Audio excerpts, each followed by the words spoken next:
सभी को नमस्कार, जोहार। और एक बार एक लंबे समय अंतराल के बाद मैं एक बार फिर से आप सभी के बीच में मुखातिब हूँ एक नए टॉपिक के साथ, एक बहुत ही इम्पोर्टेंट, बहुत ही खास टॉपिक के साथ। इस टॉपिक को हर एक स्टूडेंट्स, हर एक टीचर्स और हर एक पेरेंट्स को जानना और समझना नितांत आवश्यक है। जी हाँ, मैं बात करने जा रहा हूँ NEP 2020 मतलब नई राष्ट्रीय शिक्षा नीति 2020 के विषय में। तो अभी तक जो वर्तमान शिक्षा व्यवस्था हमारा है, वह शिक्षा व्यवस्था चल रहा है नेशनल एजुकेशन पॉलिसी 1986 के तहत। मतलब कि 1986 में जो शिक्षा के क्षेत्र में बदलाव किया गया था और जो नई शिक्षा नीति उस समय लाई गई थी 1986 में, राष्ट्रीय शिक्षा नीति लाई गई थी, उसके पैटर्न पर अभी तक हमारे देश में पढ़ाई हो रही है।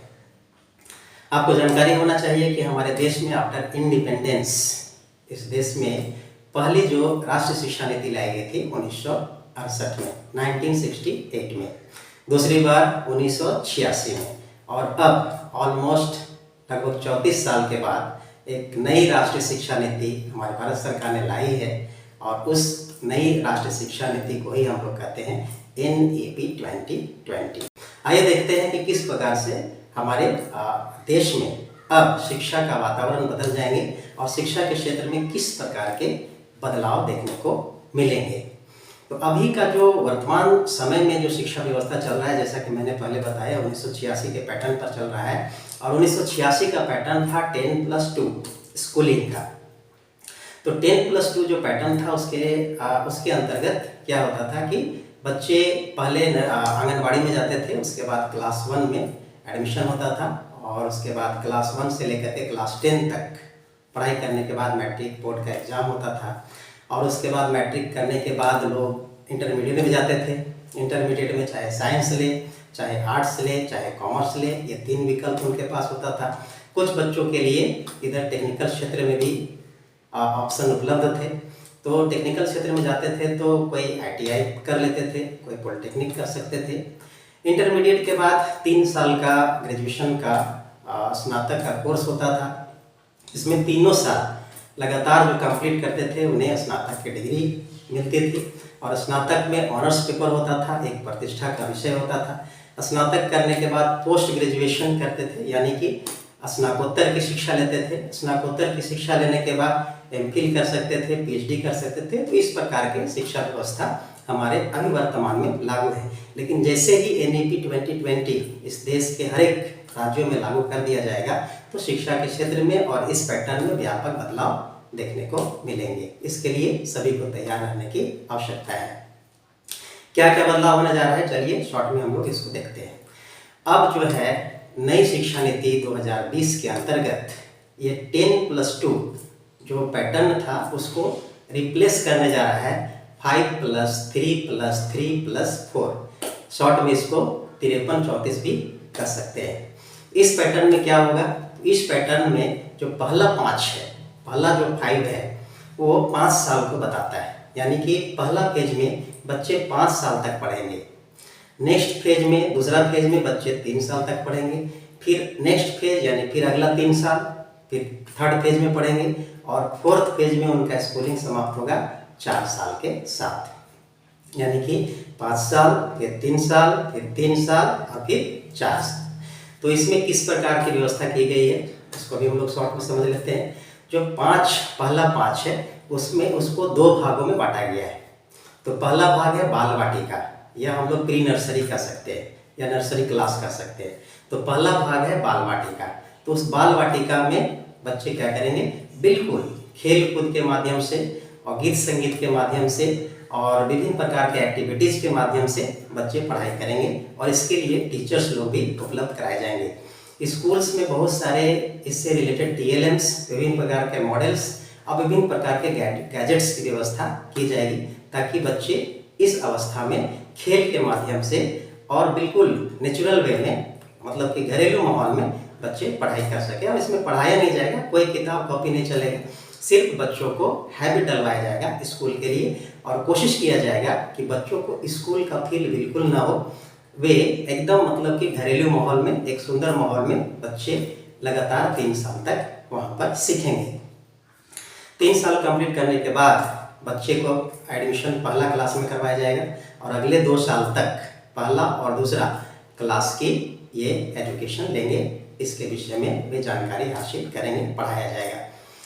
ये जो 5 साल का जो अवधि है उसमें बच्चे 3 साल तक बाल वाटिका और 2 साल में पहला और दूसरा क्लास की पढ़ाई करेंगे। और ये 5 साल तक जो पढ़ाई किया जाएगा, बच्चों को जो सिखाया जाएगा वह बिल्कुल बहुत बेहद ही मनोरंजक तरीके से सिखाया जाएगा और खेल खेल में सिखाया जाएगा।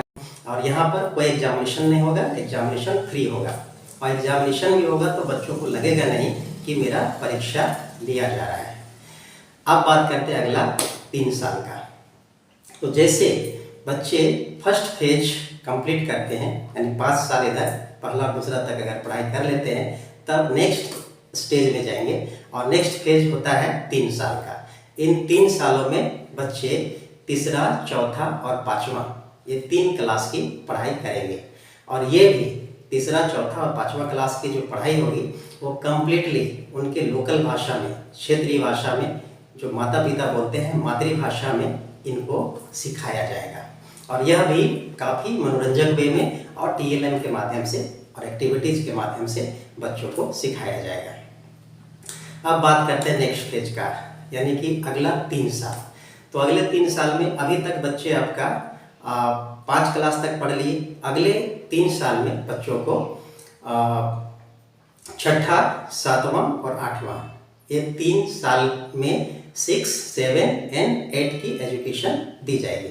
तो 6 में जैसे ही आपके बच्चे क्लास 6 में जाते हैं तो वहाँ पर व्यावसायिक शिक्षा शुरू कर दिया जाएगा, यानी कंप्यूटर वगैरह, म्यूजिक और विभिन्न प्रकार के जो हुनरमंद वाले जो व्यवसाय हैं, लोकल स्तर पे जो व्यवसाय हैं, उसके विषय में बच्चों को बताना शुरू कर दिया जाएगा, ताकि बच्चे आगे चल करके टेक्निकली भी अपने आप को विकास कर सके और उस क्षेत्र में भी जा सके या फिर स्वरोजगार को वे अपना सके। तो क्लास 6 से व्यावसायिक शिक्षा प्रारंभ कर दी जाएगी। तो ये हुआ 3 साल, 6, 7 एंड 8 तक। और नेक्स्ट जो 4 साल की जो होगी, अंतिम 4 जो है, अंतिम 4 में बच्चे पढ़ेंगे 9, 10, 11 एंड 12। तो ये जो 4 साल है महत्वपूर्ण है, जिसमें बच्चे 9वां, 10वां, 11 और 12 एक साथ वहाँ पर बच्चे पढ़ाई करेंगे।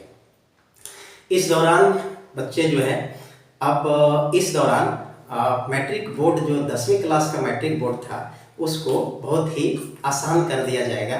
जिस प्रकार से अभी 8वीं बोर्ड होता है, 9वीं बोर्ड होता है, उस प्रकार से सिर्फ एक यह मान के चले कि इसको सिर्फ फॉर्मेलिटी रख दिया जाएगा। उसके बाद आपका महत्वपूर्ण जो बोर्ड होगा वो क्लास 12 का होगा। तो क्लास 12 में क्या होगा, तो 2 बार इसके एग्जाम लिए जाएंगे। यानी कि एक बच्चा अगर पहली बार अच्छा नहीं कर पाता है तो उसे दूसरी बार भी मौका मिलेगा। और एक खास परिवर्तन यह है NEP 2020 में कि अभी के पैटर्न में बच्चे जैसे ही 10th पास करते थे, बोर्ड पास करते थे, तो उन्हें आर्ट्स, साइंस या कॉमर्स पढ़ने की आज़ादी होती थी।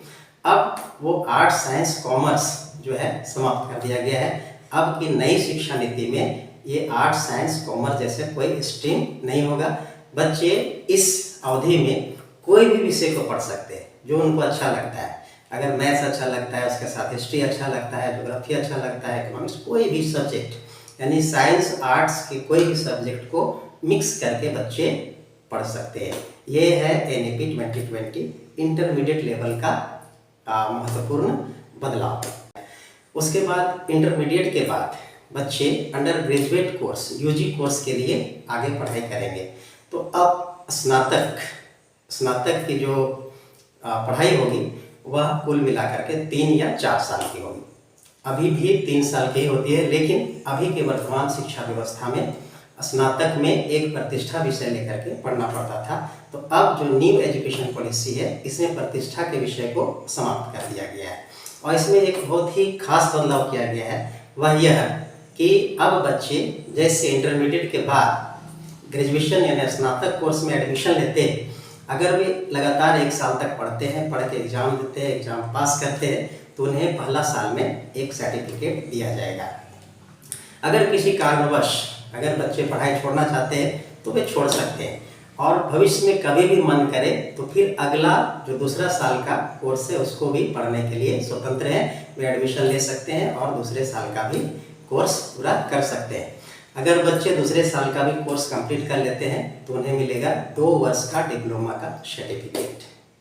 फिर मान लिया जाए कि छोड़ देते हैं पढ़ाई बीच में किसी कारणवश, बहुत तरह की समस्याएं होती है, तो अगर वे छोड़ना चाहे छोड़ सकते हैं, कंटिन्यू करना चाहे कंटिन्यू कर सकते हैं। लेकिन कभी अगर जो छोड़ दिए बच्चे को फिर से आकर के पढ़ना चाहते हैं तो तीसरे साल में एडमिशन ले सकते हैं। तीसरे साल फिर पढ़ेंगे, फिर एग्जाम देंगे, पास करेंगे, तब उन्हें जाकर के 3 साल का स्नातक का उन्हें डिग्री प्राप्त होगा।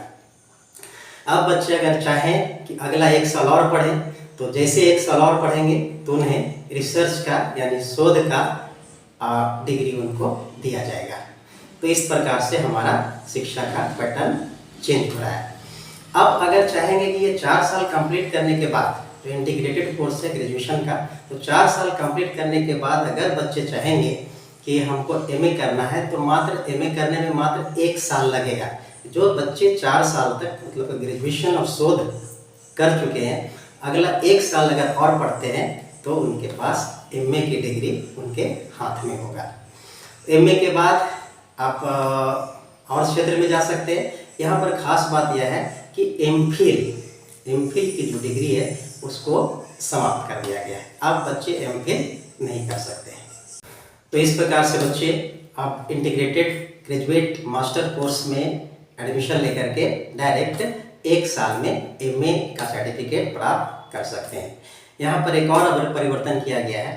वह परिवर्तन यह है कि अब यूजीसी, एनसीटीई और एआईसीटीई जैसी संस्थाओं को समाप्त कर दिया जाएगा और इनके स्थान पर एक रेगुलेटरी बॉडी बनाया जाएगा जिसके नियंत्रण में जितने भी कॉलेजेज हैं, यूनिवर्सिटीज हैं या फिर टेक्निकल नॉन टेक्निकल जो भी संस्थान हैं वे उनके अधीन कार्य कर सकेंगे। कॉलेजेस को ऑटोनॉमी बनाया जाएगा, स्वायत्त बनाया जाएगा। अब बात करते हैं कि अगर जो बच्चे टीचर बनना चाहते हैं यानी कि बीएड का कोर्स करना चाहते हैं तो अब टीचर बनना आसान नहीं होगा। जिस प्रकार से पहले 1 साल का बीएड का कोर्स कर लेते थे या 2 साल का बीएड का कोर्स कर लेते थे, उसके बाद टीचर बनने के लिए एलिजिबल होते थे। लेकिन नई शिक्षा नीति के तहत अब टीचर बनने के लिए जो बीएड जो होना चाहिए वह 4 साल का होना चाहिए, यानी कि 4 वर्षीय बीएड की डिग्री अनिवार्य होना चाहिए, जो लगभग 2030 तक या 2030 के बाद इस व्यवस्था को कंप्लीटली लागू कर दिया जाएगा। अब बात अगर किया जाए कि मेडिकल और इंजीनियरिंग वाले छात्र क्या करेंगे, तो मेडिकल और इंजीनियरिंग की भी पढ़ाई होगी और उसके लिए जो भी कॉलेजेज हैं वो अपने जगह पर रहेंगे, लेकिन उनका कंट्रोलिंग बदल जाएगा।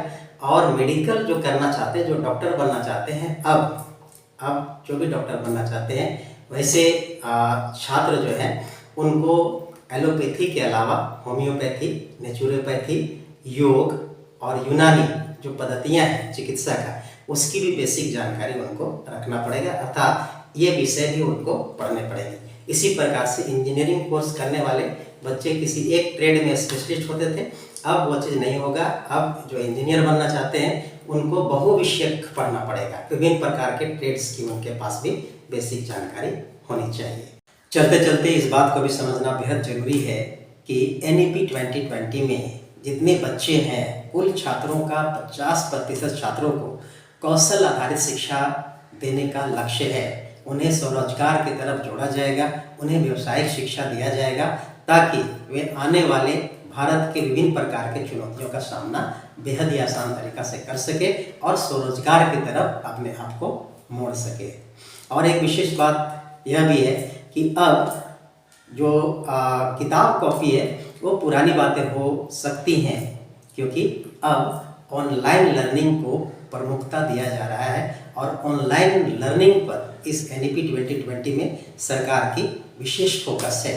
मतलब अब आप चाहें तो डिजिटल वे में मोबाइल के माध्यम से, लैपटॉप के माध्यम से, इलेक्ट्रॉनिक गैजेट्स के माध्यम से आराम से कोई भी विषय वस्तु की पढ़ाई कर सकते हैं। आपके जितने भी बुक्स वगैरह हैं वो सब के सब ऑनलाइन मोड में उपलब्ध रहेंगे और इसके लिए विभिन्न प्रकार के ऐप्स बनाए जा रहे हैं और स्कूलों में भी इसकी पहल शुरू कर दी गई है। और एक खुशखबरी की बात यह भी है कि NEP 2020 के अंतर्गत विदेशी यूनिवर्सिटीज को भारत में आना अब बेहद आसान कर दिया गया है। यानी अब विदेशी यूनिवर्सिटीज हमारे देश में अपने शिक्षण संस्थान खोलेंगे और वैसे बच्चे जो आर्थिक तंगी की वजह से विदेशी यूनिवर्सिटीज में विदेशों में जाके नहीं पढ़ सकते थे, उनके लिए व्यवस्था होगी कि वे चाहे तो भारत में ही विदेशी यूनिवर्सिटीज में एडमिशन लेकर के अपने सपनों को पूरा कर सकते हैं। चलिए अब बात करते हैं कि जो अभी के वर्तमान यानी कि NEP 2020 तो अभी लागू करना संभव नहीं है, क्योंकि इसके लिए विभिन्न बहुत प्रकार के इंफ्रास्ट्रक्चर डेवलप करना पड़ेगा सरकार को और इसके लिए टाइम लगेंगे।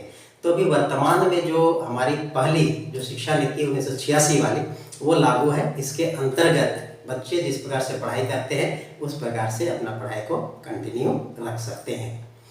अब बात करते हैं कि अगर वर्तमान शिक्षा व्यवस्था के अंतर्गत जो अभी करंट बैच के मैट्रिक पास आउट बच्चे हैं उनके लिए मैं कुछ इम्पोर्टेंट बातें करना चाहता हूं, क्योंकि मैट्रिक पास करने के बाद बहुत सारे बच्चे जानकारी के अभाव में, मार्गदर्शन के अभाव में इधर से उधर भटक जाते हैं। उन्हें समझ में नहीं आता है कि मैट्रिक के बाद किया क्या जाए। तो अभी वर्तमान शिक्षा व्यवस्था में मैट्रिक के बाद आपके पास दो ऑप्शन होते हैं। पहला ऑप्शन में बच्चे बहुत ज़्यादा संख्या में जाते हैं। पहला ऑप्शन है इंटर में एडमिशन लो, साइंस पढ़ो, आर्ट्स पढ़ो या कॉमर्स पढ़ो, उसके बाद फिर आगे की पढ़ाई उसी के आधार पर जारी रखो।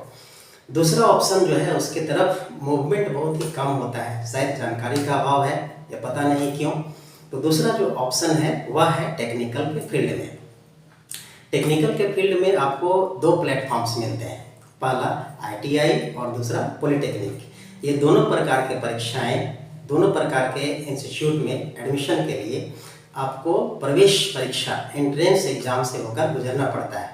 अगर आप एंट्रेंस एग्जाम पास करते हैं तो फिर आपके मेरिट के आधार पर कॉलेज अलॉट किए जाते हैं और वहाँ पर अपना मनपसंद ट्रेड्स को, फैकल्टी को पढ़ सकते हैं। अगर बात ITI की की जाए तो ITI के क्षेत्र में जो बच्चे जाते हैं तो उनके लिए बहुत ही कम समय में बहुत अच्छे मौके आने शुरू हो जाते हैं, प्राइवेट क्षेत्र में भी और सरकारी क्षेत्र में भी। अगर आपका एडमिशन कोई ITI कॉलेज में या पॉलिटेक्निक कॉलेज में हो जाता है तो विभिन्न प्रकार के ट्रेड्स आप अपने मन पसंद के अनुसार चयन कर सकते हैं और उसमें अपनी पढ़ाई जारी रख सकते हैं। और जब आपको सर्टिफिकेट या डिप्लोमा का डिग्री प्राप्त होता है उसके बाद आपका सरकारी और प्राइवेट दोनों क्षेत्र में चांसेस मिलना शुरू हो जाते हैं और वहाँ पर आप जॉब करके अच्छा अर्निंग कर सकते हैं और अपने सपने को साकार कर सकते हैं। अब बात करते हैं पॉलिटेक्निक का।